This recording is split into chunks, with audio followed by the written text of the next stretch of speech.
Hi, my name is Edwin Jones, and I've been gang stalked by this government for at least 26 years since suing the Indianapolis Police Department. And I have posted written documentation proving it on my Facebook page under the photos section. I'm from Indianapolis, Indiana.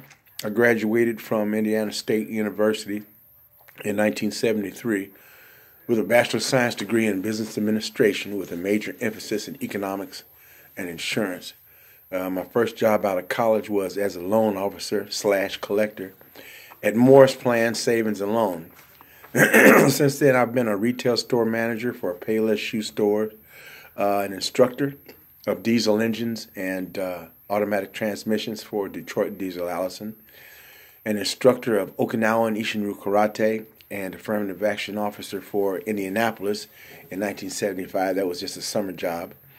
I've been a quality control technician at Brulin Chemical Company, a machine operator, and am presently a warehouse worker. I ran for state representative in Indiana, District 98, in 2002 and 2006 primaries on a police misconduct / medical malpractice platform.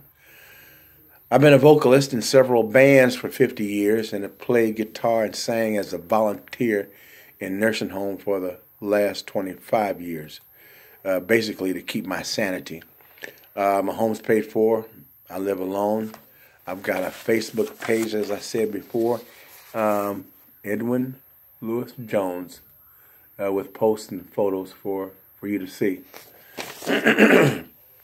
I am reading this so I can move right along because this is a lengthy video, and I recently joined several groups to deal with targeted individuals who are being gang stalked for one reason or other by government and or big business.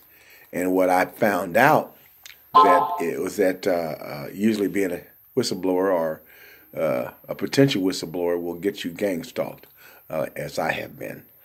And, you know, people try to say you're crazy, but what I do is tell them that the most historical gang stalked targeted individuals that we're aware of are Jesus, Gandhi, Martin Luther King, and Edward Snowden.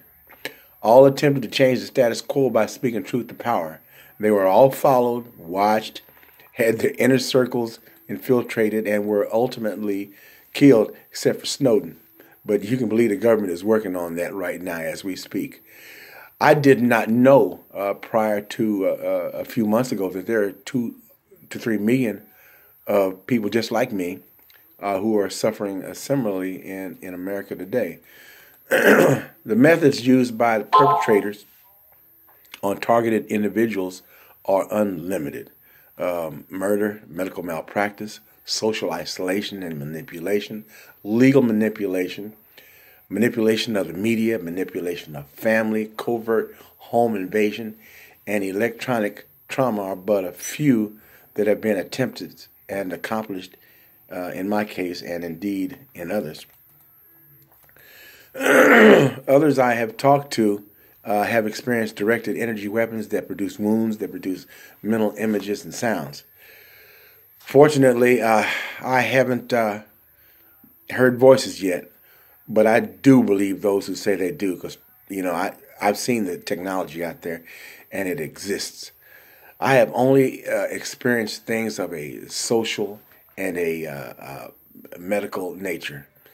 Now, before joining the various groups, I thought I had been a target since 1989 when I suffered an unconstitutional arrest and detention, an unconstitutional search and seizure, planting of evidence by the Indianapolis Police Department. But actually, after talking to a few people who were targeting individuals, it may have started 5 years or so earlier when I sued General Motors, pauper and pro se, in civil court.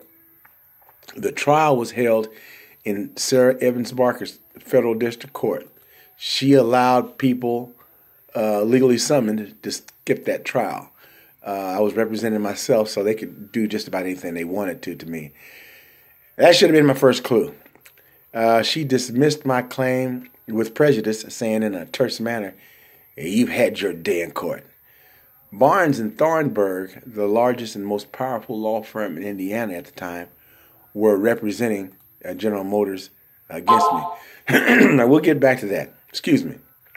Now, I have sued the Indianapolis Police, pauper pro se, through federal district, appellate, and the United States Supreme Court for violations of constitutional, civil, and human rights violations. And none of those cases were properly adjudicated. And before there was 20 years before there was the internet that you can complain on, I had to suffer in silence. My papers, court papers, were illegally disposed of and phony decisions mailed to me.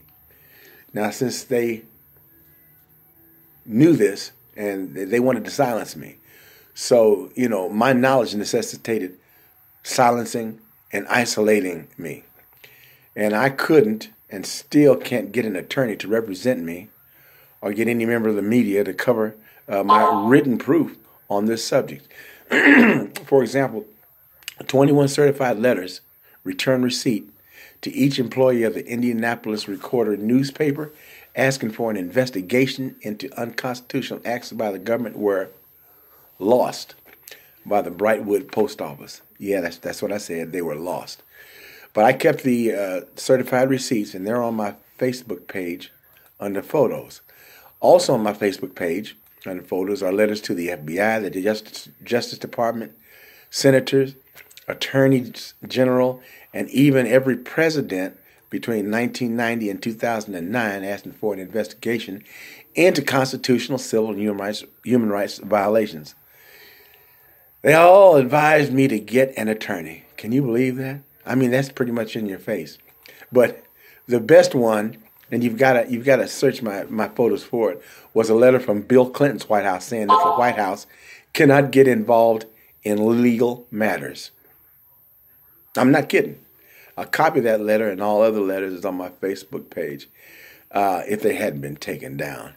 And if they have, I'll find the copies and send them to you.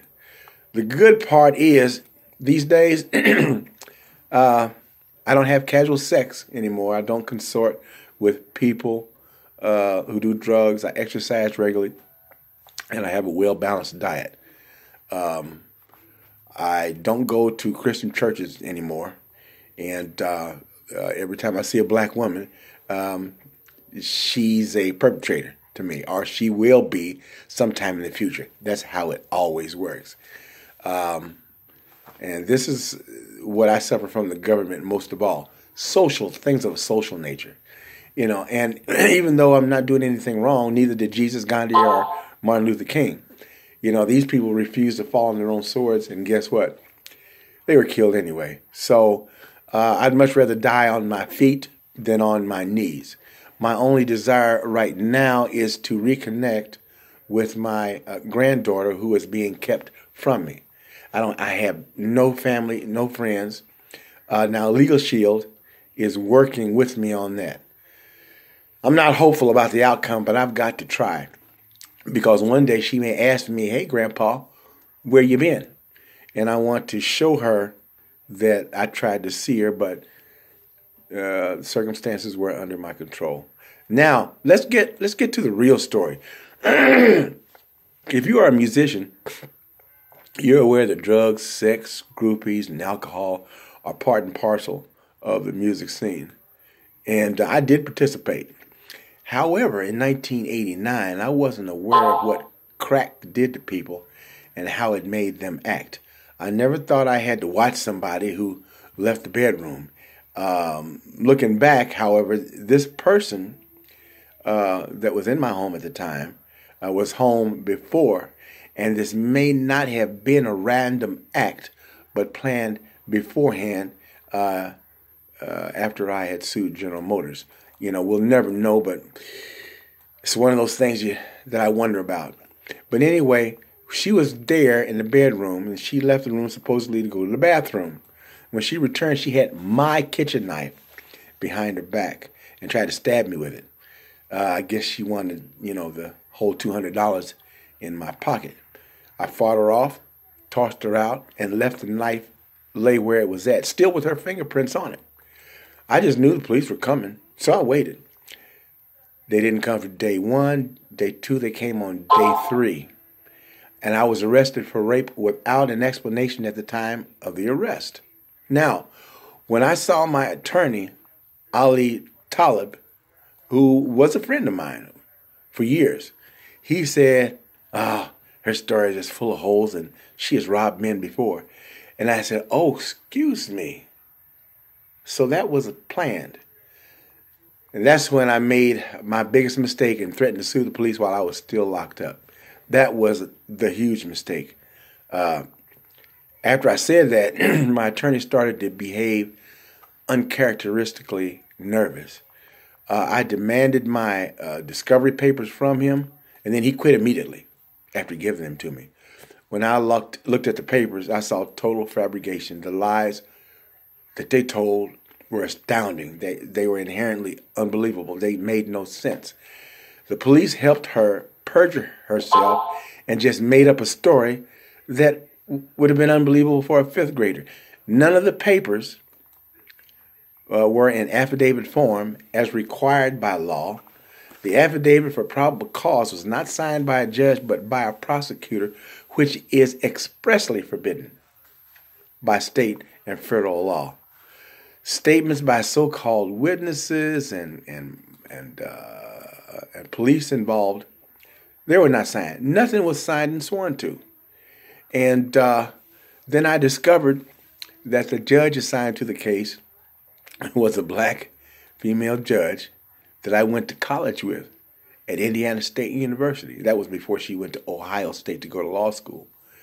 And her job, and you can't trust lawyers or judges, her job was to cover up the constitutional transgressions of the police. Now, after 5 months of incarceration, my bond was mysteriously reduced from $30,000 to $7,000. My mother paid it without asking me, without me asking her to do that, which is odd to me because she had left home when I was 15 and never really showed a real interest in my life. But all of a sudden, she wants to help me. So after I got out of jail, I got into my house and I noticed that after 5 months of not paying my bills, my electricity, my water, my telephone, and my gas was still on. Can you believe that? After 5 months. My dog was gone. And when I asked my father, I said, why are all the utilities still on? He said, well, he paid to keep them on, I want to do you a favor. But he was retired. He had his own home to take care of, and he couldn't have possibly afforded to do that. That was just another red flag. Now, when my son was dropped off at the house to help me pack up my things, he noticed that his Sega video game that I bought him was different. I looked at it. It was different. So I went to my file cabinet where I kept all my receipts and found that none of the receipts for household goods and musical equipment were there. The files were gone. Then I noticed there was a slight difference in the looks of my microwave, refrigerator, guitar. Everything was the same model, but it just looked differently. Then I noticed a piece of tape with the newspapers stuck to it in the corner of one of my bedroom windows, and then I knew what had happened. The windows had been covered up, and the police had been camped out in my home for 5 months. I went upstairs where I keep my taxes and other important papers. The police had redone 10 years worth of taxes, and the handwriting looked almost exactly like mine. It was scary. I knew someone else did them because I wasn't smart enough to do taxes like that. My lawsuit also against General Motors was rewritten to reflect a different version of the trial than what actually happens. That's what makes me think that this whole thing happened after I sued General Motors. And at the same time, I'm finding things that are not mine in my house. My mother and her husband without asking me, once again, rented a U-Haul to help me pack and take my household goods to another location. And I just refused. I flat refused. I told him the stuff isn't mine, and I left the house and went to go live with my father. After a week or so, at my father's house, he became obsessed with me moving my household goods out of the old house. After 5 months, there was this strange rush to get the stuff out of the house. All of a sudden, I was renting the house from one of his social club members, so he said he needs the house. He wants to rent the house out. I said, well, he could have done that and just got rid of the stuff. So I refused to move it. And one night, I can't believe that it happened, but I was asleep and somebody gassed me because I could feel drugged when I woke up, and they went through my things while I was asleep, went through my papers. And shortly after that, his club members, my father's club members, had moved my household goods out of the old house into where I was staying. And I could hear them day and night moving stuff into the basement, moving stuff onto the porch. And so for some reason, they were just determined to bring that stuff to me. So I left and stayed at Wheeler Mission for a year. Oh, this gets better. These are all tricks that maybe you don't know of, but hopefully I can educate you on how to avoid them. But anyway, while at Wheeler Mission, I was covertly gangstalked by the Indianapolis Police Department. And here's what happened.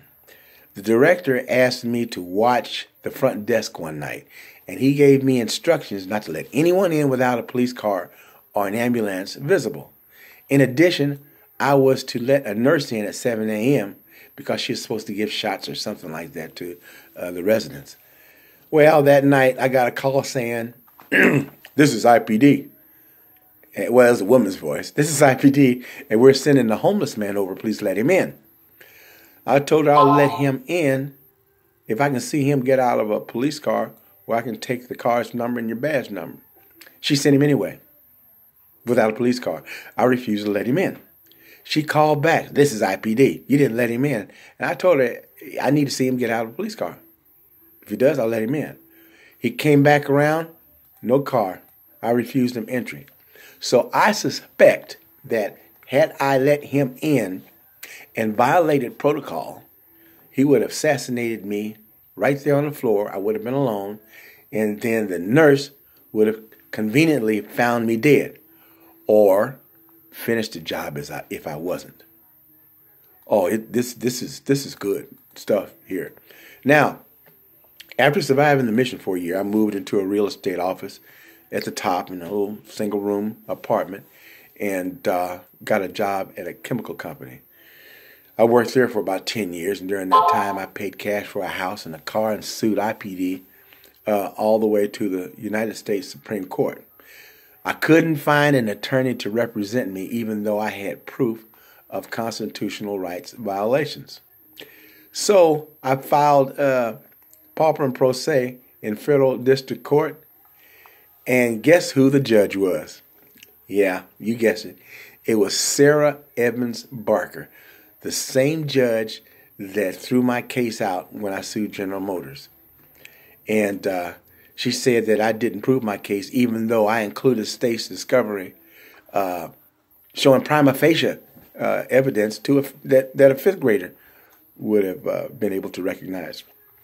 So she obviously abused her discretion. So I filed an appeal with the Seventh Circuit Court of Appeals in Chicago.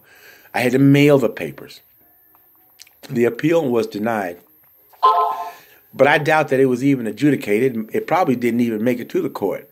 So I prepared a petition for a writ of certiorari to the Seventh Circuit Court of Appeals, rode a bus, and hand-delivered it to the United States Supreme Court. I took pictures. I still have the bus tickets, and it's all on photos on my Facebook page.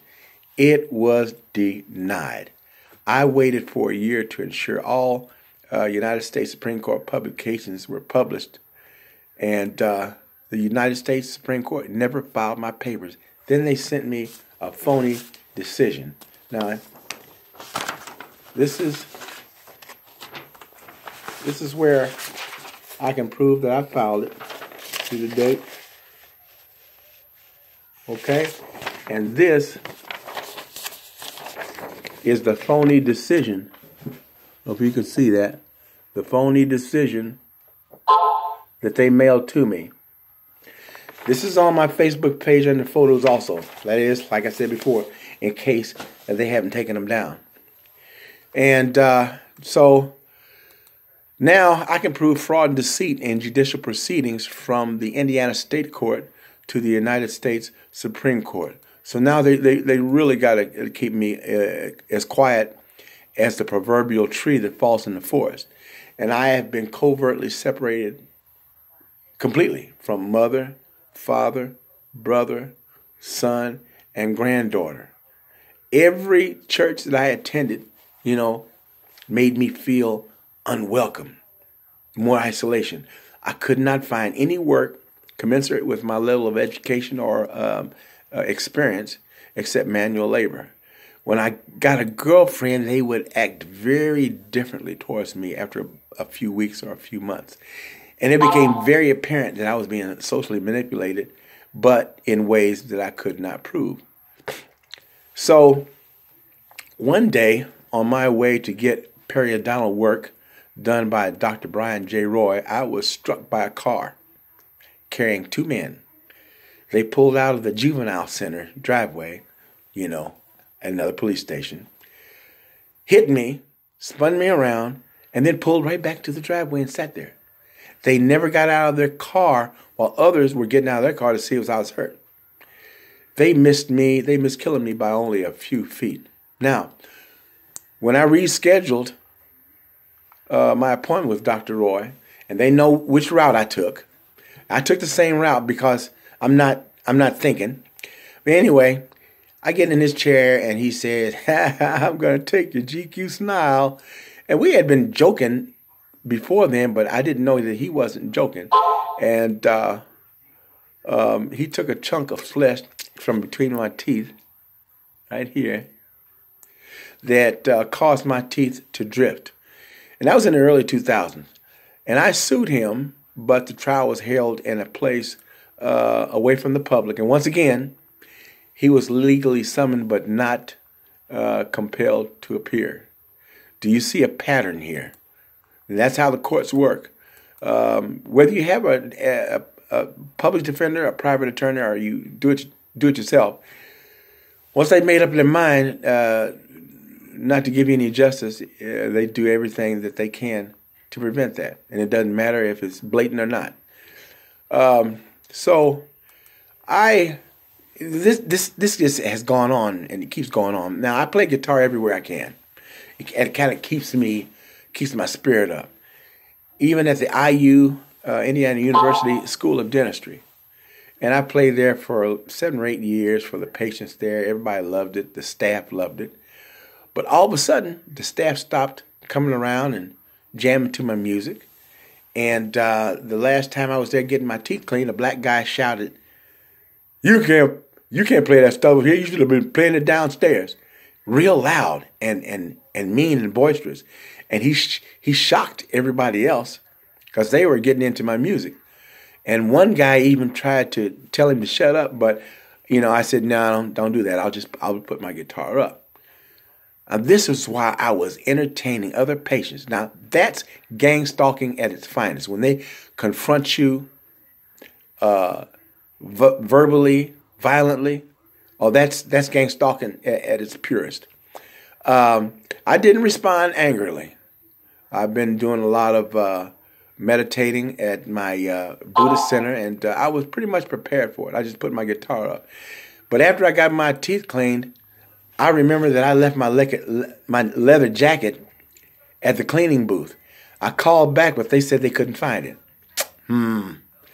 This is all to make me angry and not come back, but it won't work because I'm going back. I'll just not take my coat off, and if somebody doesn't want me to play, I'll wait for them to tell me, and if they don't want me to play, I'll just put it back in my case. So what they want you to do is to isolate yourself engage in habits that are not conducive to long health, and they want to make you do it to yourself, so they can say they didn't have a hand in doing it, that you made your own decision. Oh, it gets even better. About 3 weeks ago, I discovered. I do my laundry every 2 weeks, right?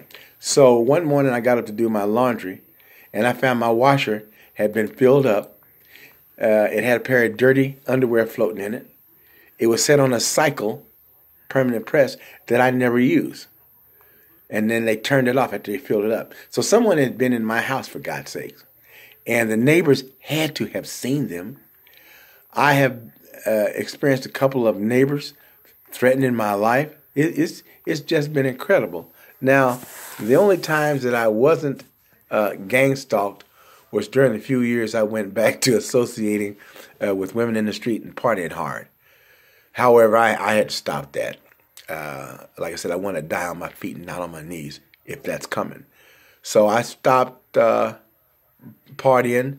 I haven't had a girlfriend in almost 10 years, and haven't had sex in 5 years since I retired at age 62. So the system wants us to self-destruct. I don't see any end in sight. I just go to my Buddhist and Hindu temples for enlightenment, knowing full well it's not a matter of if, but when the government will step in to somehow destroy that spiritual relationship. All I can do is continue in the meantime as a targeted individual, eat well, exercise daily, and get out to the public as much as possible. And that, my friends, is almost every trick in the book. Thank you.